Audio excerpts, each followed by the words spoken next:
Ryan. And you and And we're from the Sheepdogs. Great. So you guys had an early set today. How's Voodoo been so far? it's good. It's been 2 hours here, so it looks awesome. I'm excited to get down to this part of the country. So did you guys just get in? This morning we drove into the city. So you're gonna have any time to spend in New Orleans tonight? Yeah, we actually have a day off tomorrow, so we'll have all day tomorrow. We leave on Tuesday, I guess. So we're excited to go out tonight and take stuff in. I mean, a lot of times when you're on the road, you don't have a lot of time to take in the sights of use basically the venue and the highway. But yeah, we're actually having some time off, so it worked out well.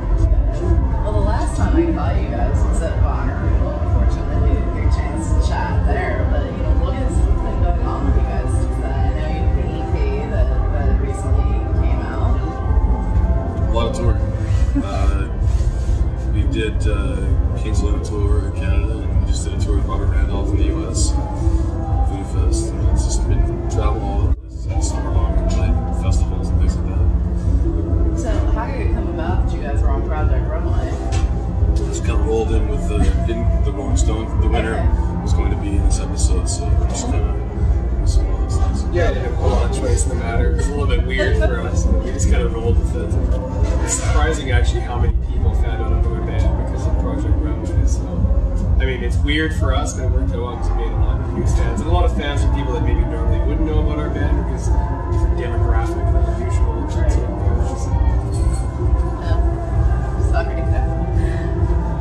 So, you know, I guess it's that whole reality TV thing that can open the doors. Like, how has the rest of social media been a toll for you guys as this band? It's very, allows you to keep in touch with fans. I mean, Twitter and Facebook, YouTube, people are writing about them, it's just, stuff like as simple as like our recent tour running for in Canada.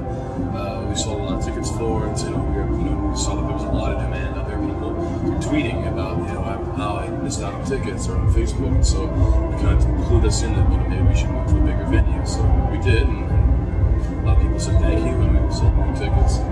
So things like that, let's just sort of kind of communicate with fans. I think nowadays, like with the way that music is, like with the internet and how like music is overly accessible, it's very easy to feel about music. Anytime you can connect to people that like your music, I think it's you can build a relationship with your fans, and I think that's a good thing for a band. Is that the more you can engage people, the better. And so we have fun with it because we just have fun posting up pictures or talking about what we're doing, and I think it actually instills people to like your music even more, or at least attach themselves onto the band. Especially in a day and age where going back to almost where there's one song people download on iTunes and they might come see one concert and that's it. So the more I think you can engage people, the better. I mean, as individuals and music fans, the more we see that we like it, so we can see how it would be reciprocal.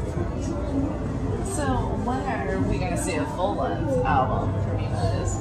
Well, we already put out 3, but our next album that we're going to start working on will be in January, and hopefully we'll be out in late May, early June. So we start recording in January. Nice. So what has been one of your craziest fan experiences so far? Painting picture. Yeah, there's the girl painted a picture of me. It was pretty cool. There's a girl that claimed that she had Ryan's baby. Yeah, and I met her for about 10 minutes outside of a venue. Wow, you were fast. Yeah, I know. She spread around that I was apparently she had my kid and we were dating and had all these stories, and we've met numerous people from different parts of the country that are aware of this story. It's really weird. That's probably the weirdest. If you're watching, knock it off. Don't like it. It's so funny because I think that was like the lead into my next question was what was a crazy rumor that you've heard about yourselves, and I guess no, honestly, it was funny. We were at South by Southwest, and a girl came up to me and she said, "I know a girl that has your baby," and obviously it's like, oh my god, like hold on a second here, and she's like, "No, I'm actually just kidding," like, but here's the story. And then recently we were talking to somebody in the Arizona or something, and she's like, "Oh, my friend dated Ryan in the band, and she has a baby." I'm like, she doesn't. Like, this is like for us, like only having met the person for 5 or 10 minutes after a show, just chatted briefly, and it was like, see you later. And just like a rumor, recently Mumford & Sons played in Toronto, and a bunch of people were on the impression that we were opening for them, even though we were in like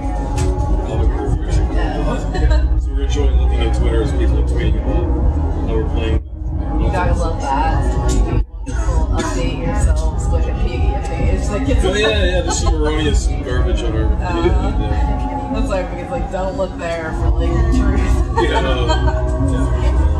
So I like to look at music as a universal language that everyone can speak and understand, even if we take different messages. Is there anything in particular that you hope that your music speaks to listeners? I think that it's just about sort of having a good time. And I don't mean that to be like in a capitalist way. I mean it's, whether it's like celebratory and fun, or if it's uplifting and positive, just something that makes you feel good. And it kind of, that's basically what I strive to do.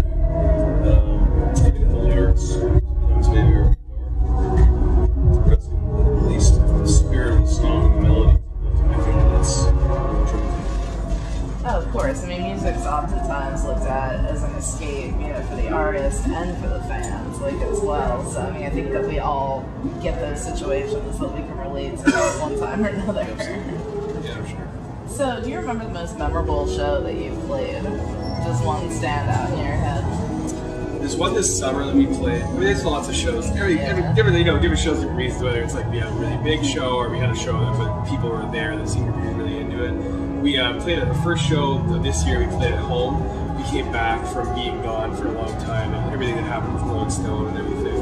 And we played in behind a really historic hotel in our hometown in Saskatoon to about 3,000 people from Saskatoon. And it was a really like nice hometown kind of show, and that was a really memorable one. Yeah.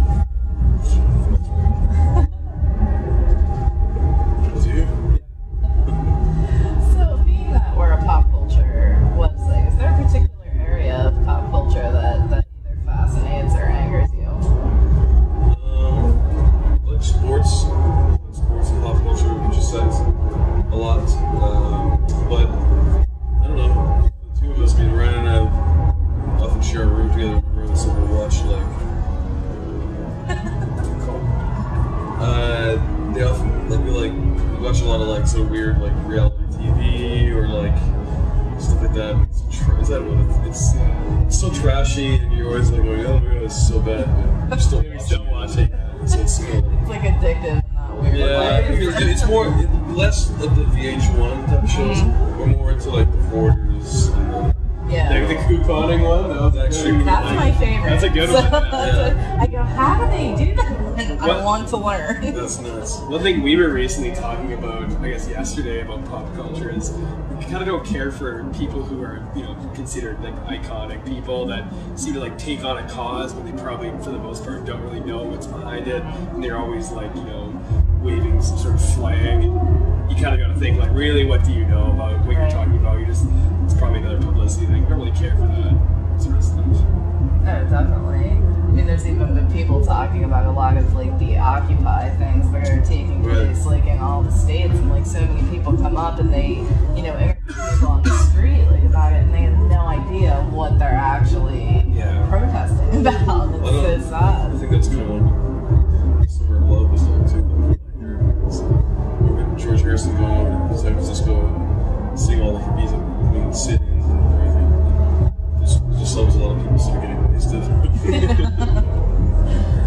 So, is there anyone in particular that you guys are looking forward to catching tonight at Voodoo Experience? Dr. John was just setting up. I think this is his set. Also, Ray Davies, the man from Kings, is playing.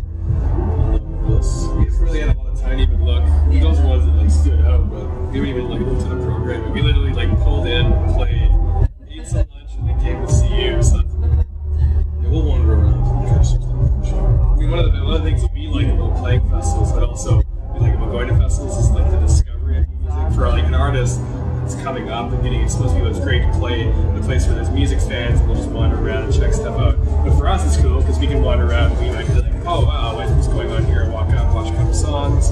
It's pretty cool. And no doubt, the diversity in these festivals is unbelievable. I mean, you have like hip hop fans, hard rock fans, country fans, everybody all. Blink-182 and Dr. John could play on the same weekend. I heard they're going to collab. Yeah, I think so. I'd like to see that. That's going to be the next rumor, right? Yes. So what is next on the immediate horizon for you guys after this? We have our Canadian tour, which is going to be a big one for us. And then first thing in the new year, we just start doing the next album.